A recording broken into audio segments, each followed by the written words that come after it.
Good afternoon, ladies and gentlemen. Guile here, and welcome back to the Forged Alliance Forever promotional series. Pro level ladder tip top on the cards today, and we're going back to the pyramid because the last one was just that entertaining, so I thought, why the hell not? Quick thank you as well to the people who nominated me for the promotional council position, which is coming up very soon. I think 20th of March closing for that. I was nominated to go for like player councillor something last year, and as you guys know better than most, I'm particularly time poor. That may still be the case this time around, so I haven't made a decision whether or not I'm actually going to go for it. I don't want to do anything that might adversely affect the channel. But suffice to say, if I don't decide to do it, you've got some other great options of people who have also been nominated so far. You've got Luzuns on there, Calvarox, Violet Anya, so lots and lots of people who are perfectly able-bodied to take that key position. I think whatever happens, it sounds like we might be getting a bit of a kind of a caster's cabinet together for people to work together under that lead person. So the lead person is going to kind of take care of the marshalling of all the podcasts, the blogs, the FAF regular casts, all this kind of stuff, the streams, and everybody else is going to kind of pool a little bit more of their resources, share a bit more information. It might be good. We might get a little bit more co-casting going on. I know I've only done one of those. I really should pull my finger out and do more. It's tough though, because not many people are on when I'm on. Yeah, you know, hopefully that'll be an easier way to get information to you guys, and of course out to the wider gaming community at large, which is the most important thing. Anyway, the 4 Omnis are complete, which is good. That means we can go ahead. I've just realised this is UEF again. Should have been the Cybran backdrop, next one in the Cycle, but it's fine. They can miss their go because they smell. I'm ready, you guys are ready, and the players are sure as hell ready. So let's go on over to the game zone and see how these guys are going to get on. I'm going to start this at +4 because it's a large map, and as we saw before, not a great deal happens in the early part of a ladder match on the pyramid because there's so many mexes to pick up. And Obfuscation starts it off by saying go, ?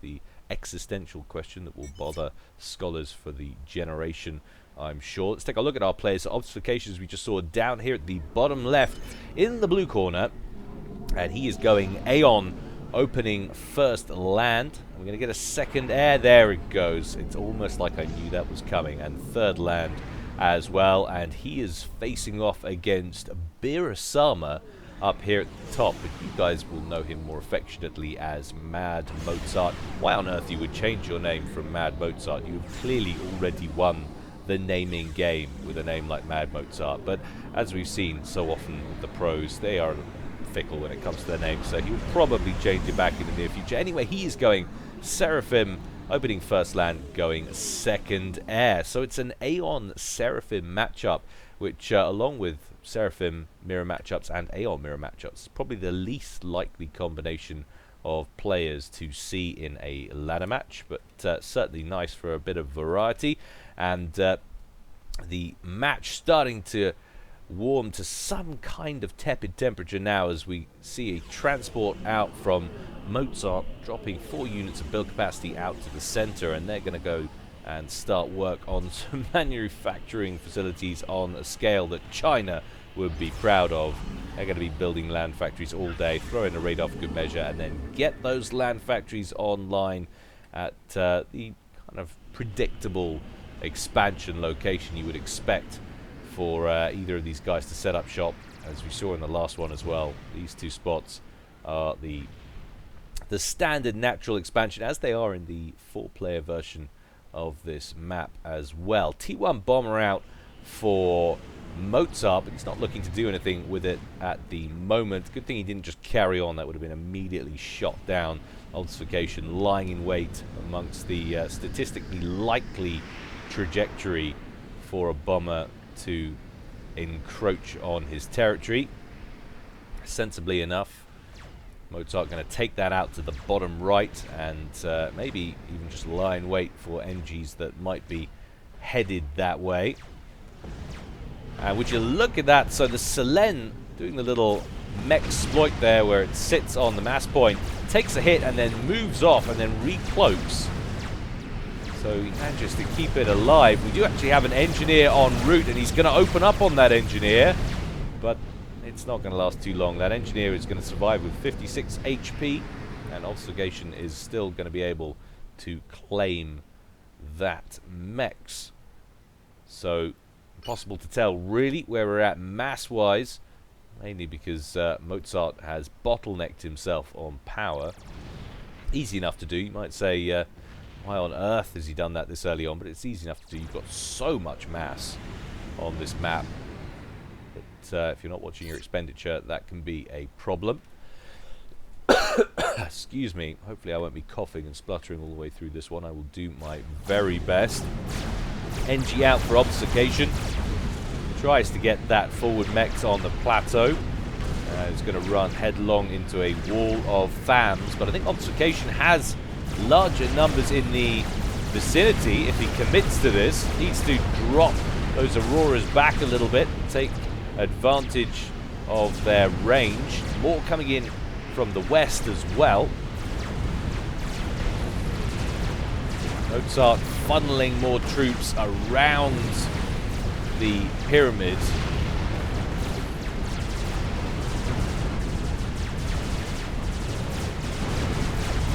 But he doesn't want to be bringing them in single file like that. That's going to result in mass casualties, but there are so many land factories here for Mozart. He can just outproduce Obfuscation. Those reinforcements are going to be in the area under attack very quickly indeed.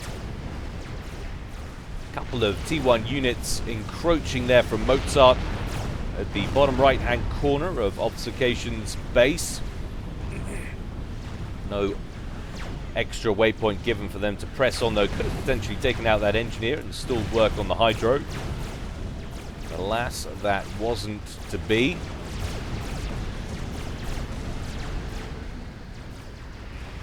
Take a look at the number of factories that we've got land-wise. So, looking at 14 factories there for Mozart. And that compares with, well, 4 factories, a few of which are now at T2 for Obfuscation. So it's the age-old argument between spam and tech, although we've also got a lot of T2 on the field already for Mozart.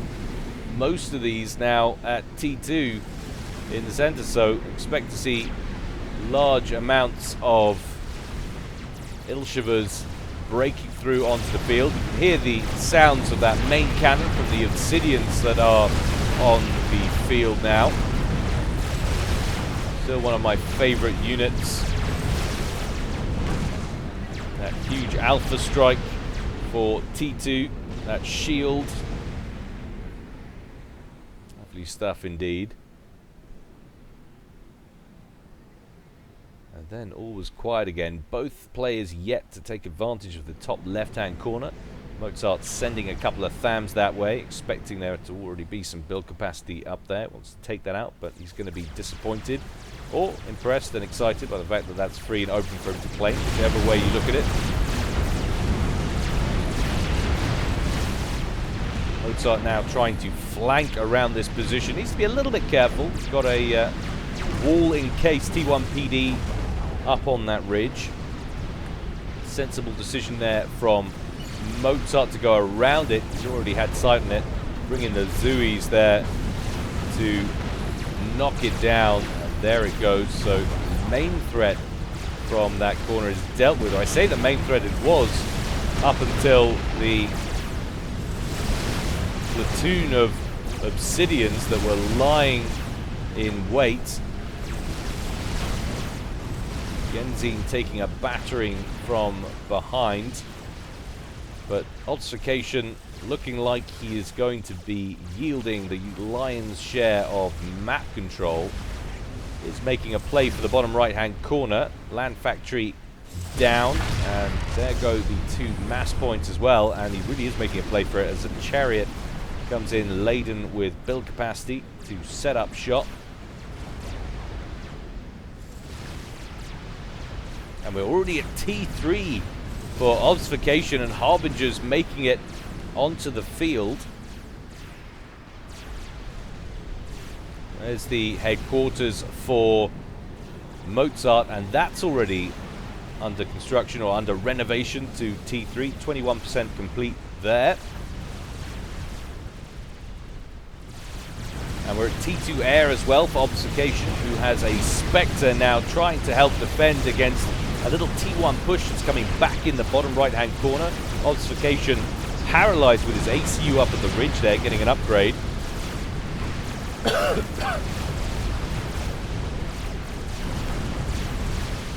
Just to get that Harbinger on the move, it's taking unnecessary Zooey fire. Another one coming in as well. Going to go after these Yenzines, which have obliterated the Hydro and the Mexes in the center there. He's also lost the Mexes at the bottom right-hand corner as well. You can see that really is eating into his economy. 144 to 61 or 63. Mozart in comfortable position at the beginning of this one. Deciding to keep the pressure on. Another group of T1 units threatening the bottom right-hand corner, but Obfuscation completing that upgrade. It was the RAS resourcing upgrades on the commander. That helps close the gap between him and Mozart on eco. Needs to get the choke point secured though, and do it fast. But look at the amount of map control he's ceded. He's still temporarily in control of the bottom right hand corner. One engineer down there left of that little drop we saw earlier, and of course that obsidian could make life difficult for the THAMs that are coming in to take it.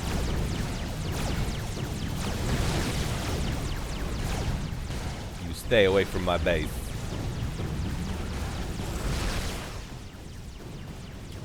Majorly Ramboing it up there with that one obsidian and a couple more obsidians up here as well. Trying to hold on to that top left-hand corner. Mozart about to breach the front door, or at least looking like he's thinking about it. Excuse me.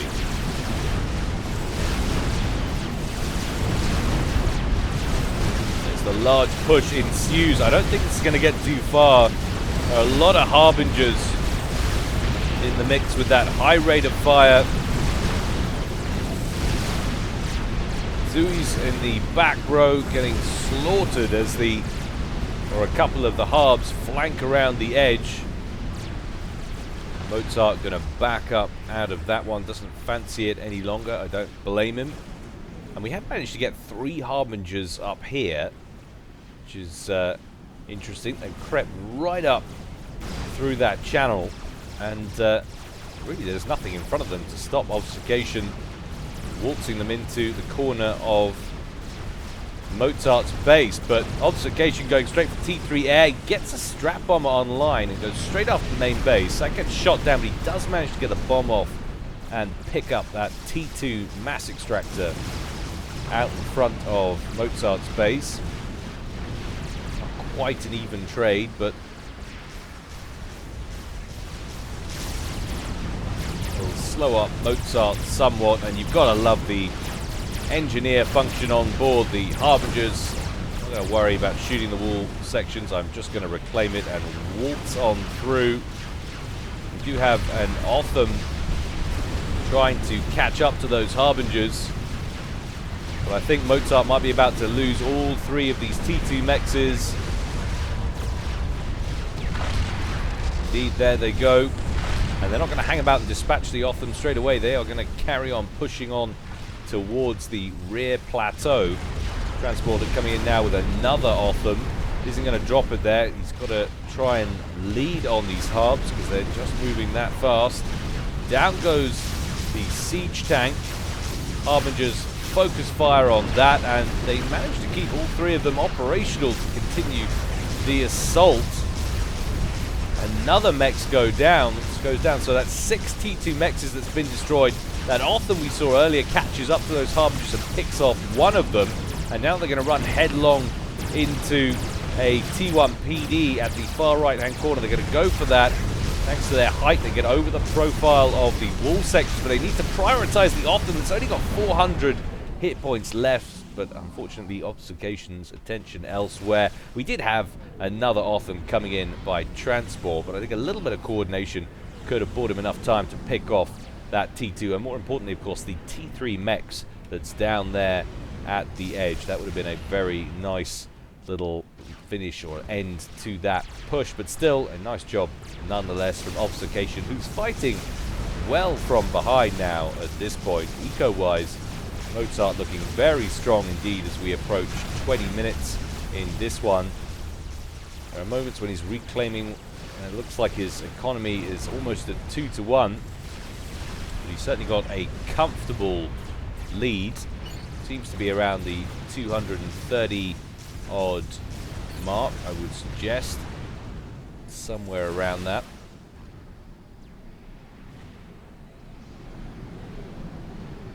This is now starting to look a little bit scary from Mozart. Lots of Othams massing in the field. If we take a quick look at T3 numbers on the field, so 22 Othams there, those siege tanks for Mozart, and that compares to the 13 Harbingers that Obfuscation has on the field.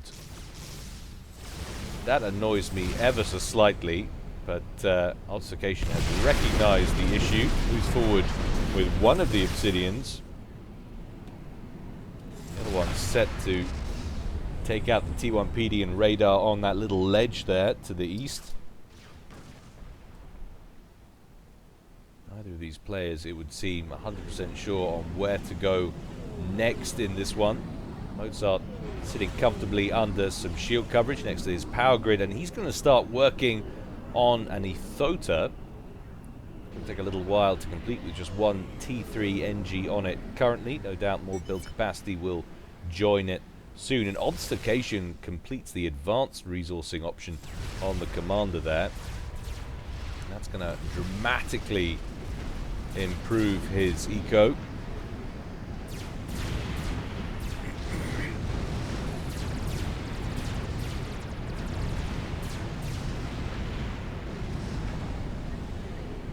The newbies picking up this game, certainly in longer games, resourcing and advanced resourcing, if you're an Aeon Com, absolutely essential.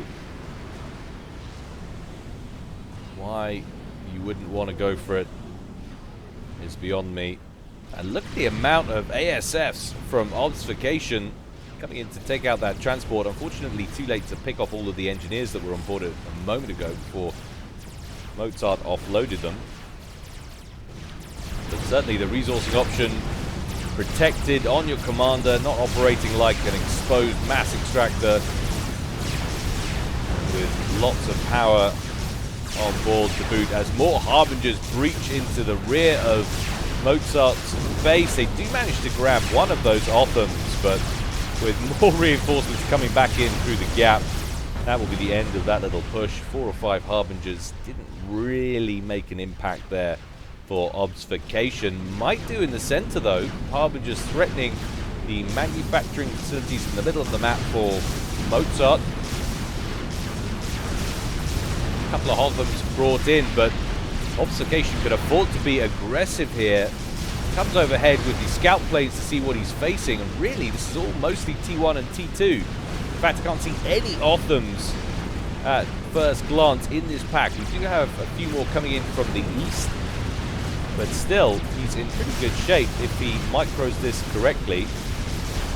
Excuse me, another wave of Othams comes off the conveyor belt though. There's 4 bottom factories there at T3.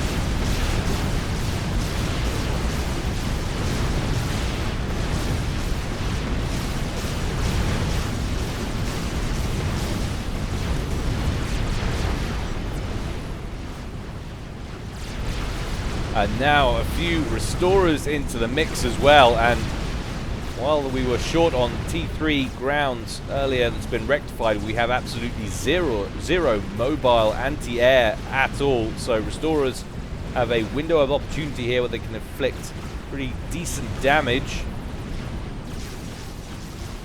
Mozart brings in his horde of T1 Inties. He's switching up to anti-air at any of these. Well, it doesn't look like it for the moment. And there goes the Ethota. Construction complete at the main base for Mozart.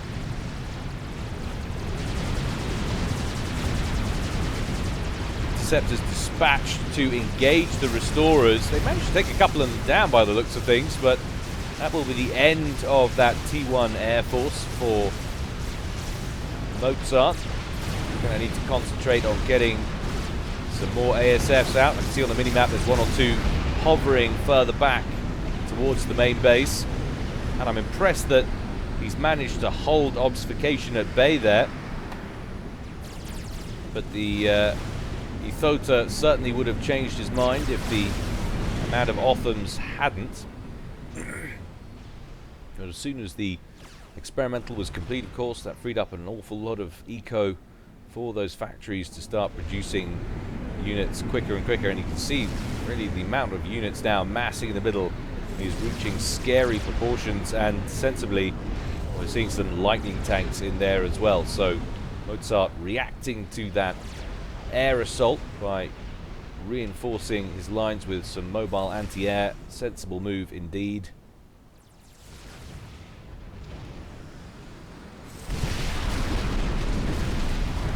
Again, another lone Obsidian just going around twatting mexes.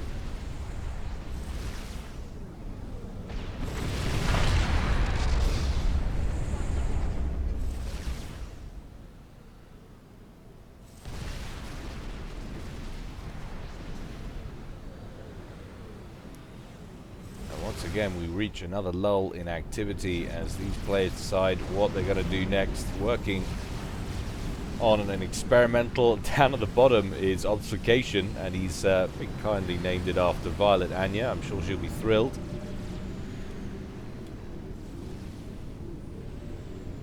Very large feet Anya has.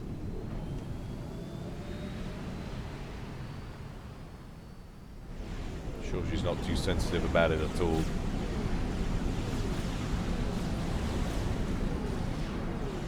Another transport laden with Othams brought in to assault the Obsidians that are just staring at that T3 Air HQ. Like a little battery of T1 PDs set up just to the edge of it. Certainly enough to keep those Obsidians away from all that build capacity which is loitering around that air factory. 85 engineers in that portion of the map alone for Mozart.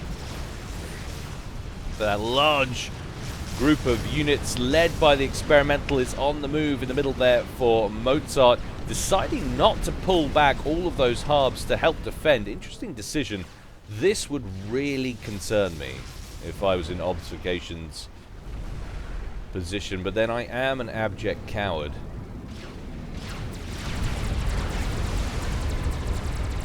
There might potentially be a nice little route in here.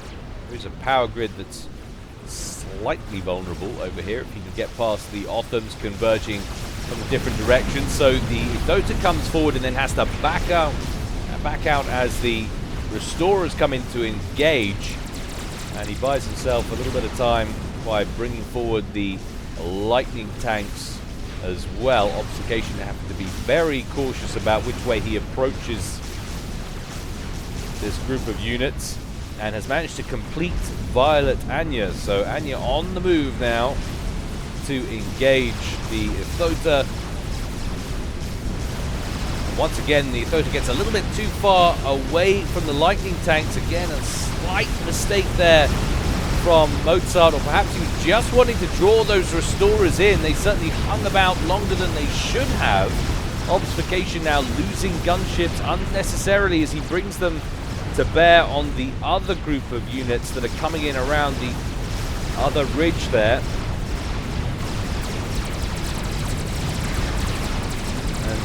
Violent Anya should have this one in the bag as the Athota starts the engage with only 50% health or there or thereabouts, but the Athota will make it in towards this group of mechs as the Ion Storm might take one or two of them out, possibly all of them, might even take out the experimental. Anya manages to escape 10,000 or 10,500 hit points. Well done, and I'm surprised, but we've had no penetration with that army. That really looked like it was going badly for Obfuscation.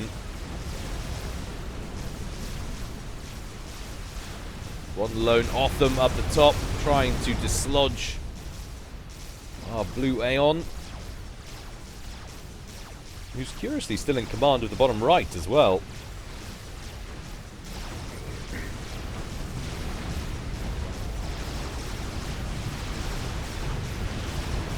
A lot of build capacity in the center, hoovering up the mass that's been left from their previous engagements.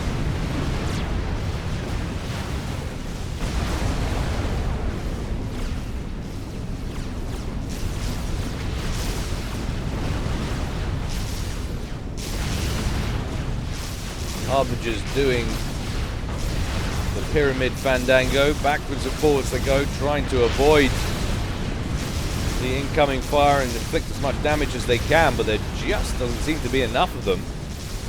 However, Anya is still just about alive and in tow. I would probably control K her, no offense Anya. Go for the reclaim. But Obfuscation has managed to hastily construct another one. And he's named that one just quite simply Fred.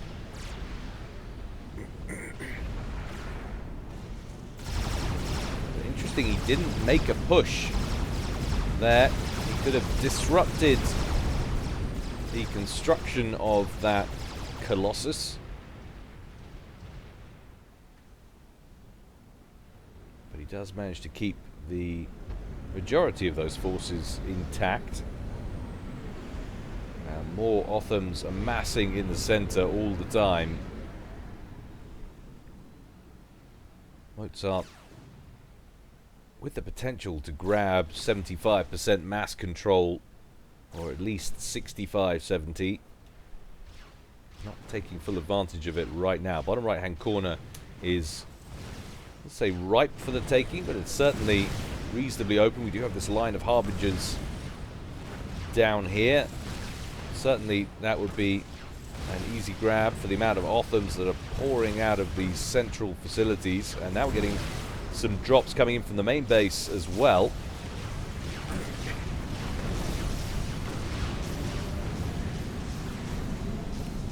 And another Colossus completed there as well. This is Blodir or Vladimir.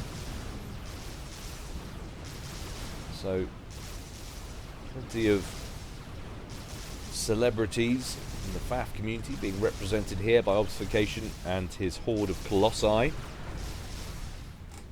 Is it Colossi or Colossus for the plural of Colossus? Answers on a postcard if you would.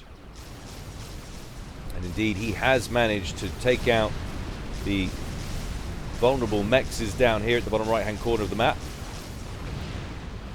One lone engineer cowering in the cliff face. Pretty sure that's what I'd be doing if I were present in this battle. Could argue that's the engineer with the high IQ. No offense to people that work in the armed forces.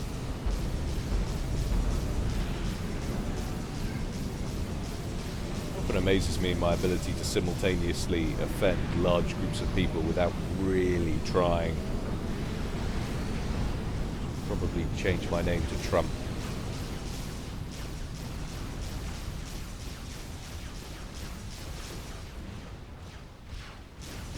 I was trying to look for where on earth that siege tank fire was coming from.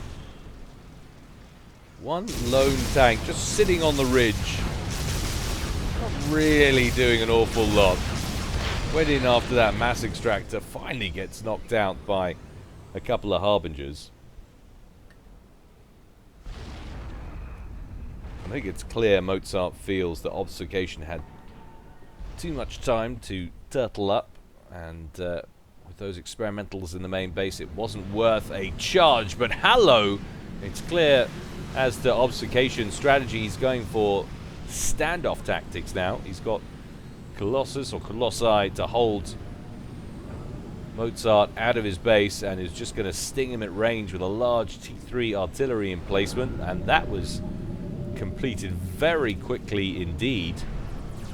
Obfuscation pulling in large amounts of reclaim from somewhere. He was probably holding on to one or two of those. In fact, that might have been Violet Anya's wreck. I can't see that other Colossus anywhere, so I think that would have been a reclaim job that would have helped with that dramatically.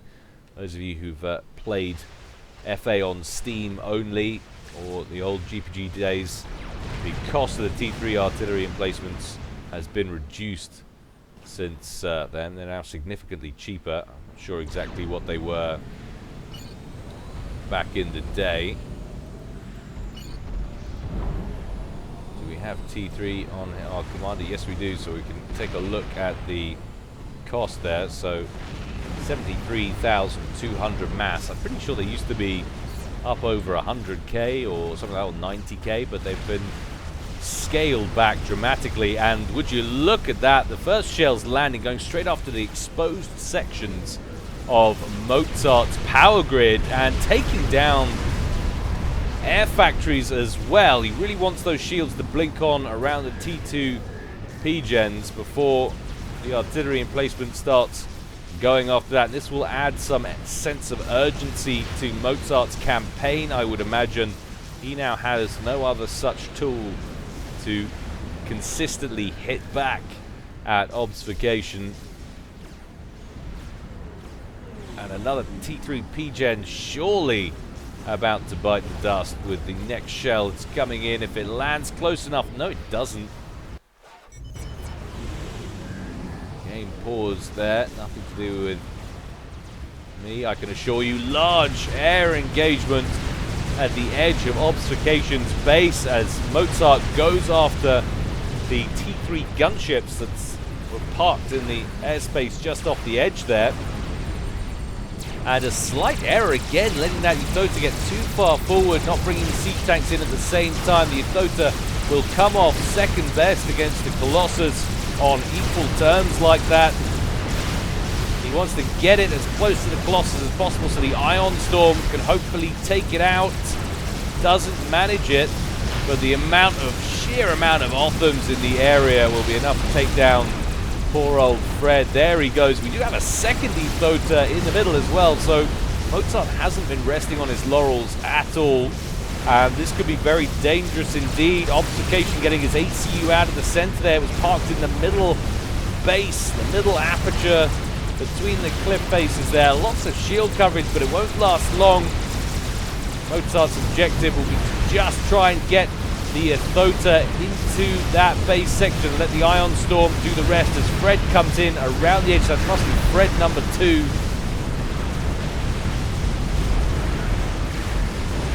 Fred absorbing most of the lightning strikes from that storm. That is the only strategic missile defense, I think, but then I haven't seen a nuke launcher in play from Mozart. Huge amounts of Otham fire careering into the side of that Colossus. It surely can't last too long against firepower of that magnitude, and he certainly didn't. Down goes the Colossus. This could be serious problems. No, of course, it's Fred number 3 coming up from behind. Obfuscation just spitting out Colossus at a rate of knots. Terrifying, really. The eco here, and another one on the way as well. The siege tanks trying to breach in to get somewhere near that T3 artillery emplacement that's still wailing away on Mozart's base. Just wanted to get it in here and kill off these P-gens that are vulnerable, not because I have any vested interest in Mozart losing this, purely because when I see an artillery piece manage to get online, I want it to blow stuff up.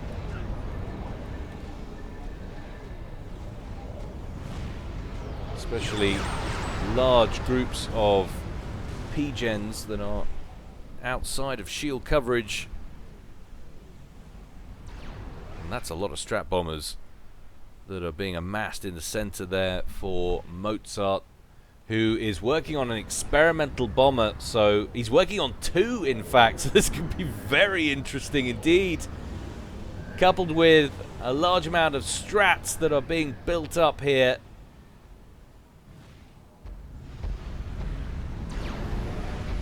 And I was going to say, I wonder what he's going to go next with, because he has dumped so much mass on the ground in front of Obfuscation's base. It's going to be really difficult to break him now.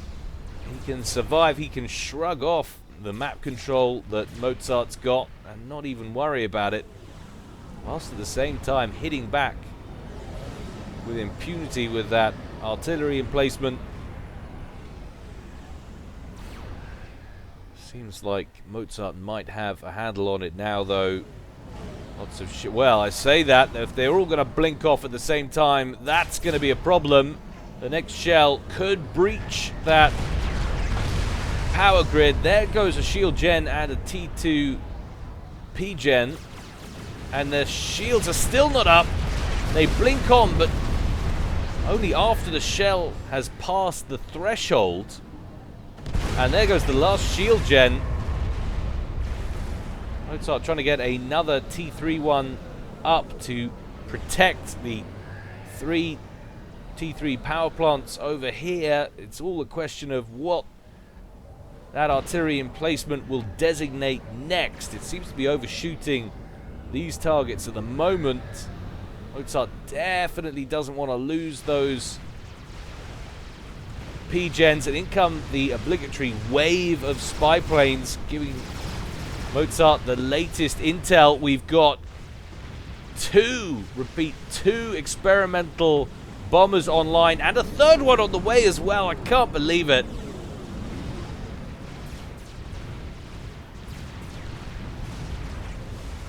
Huge amount of experimental bombers being massed here at the 47-minute mark.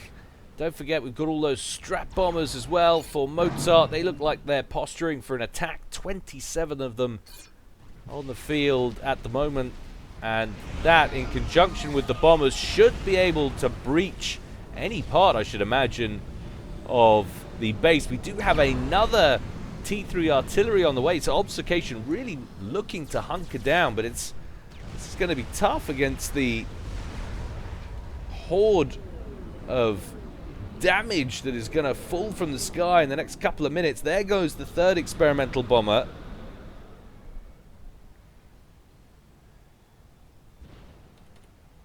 Knock this back up to real time as Mozart prepares surely for an attack.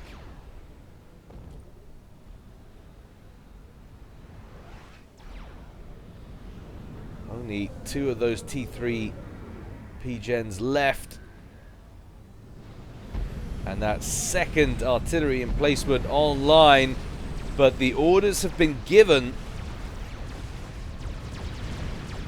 So one of them absolutely annihilated by Obfuscation's Air Force, but the other one attacking the center is going to get through. The shell impacts on the shield. The other one's coming in from the north, but the strat bombers are coming in from multiple directions. They're going after Obfuscation's comm, and there it goes. Boom, baby. Beautiful snipe. Obfuscation can't believe it. 3 experimental bombers. Another one gets shot down, but that won't bother Mozart in the slightest. Strat bombers brought in to deplete the shield, and it looked like Obfuscation had a matter of 100 or a couple of hundred hit points left on the comm. Talk about overkill when that experimental bomb lands full on in his face, but very entertaining match. Hope you enjoyed that, guys. There's always more to come from me in the future, but in the meantime, stay well and stay safe. This is Guile, signing out.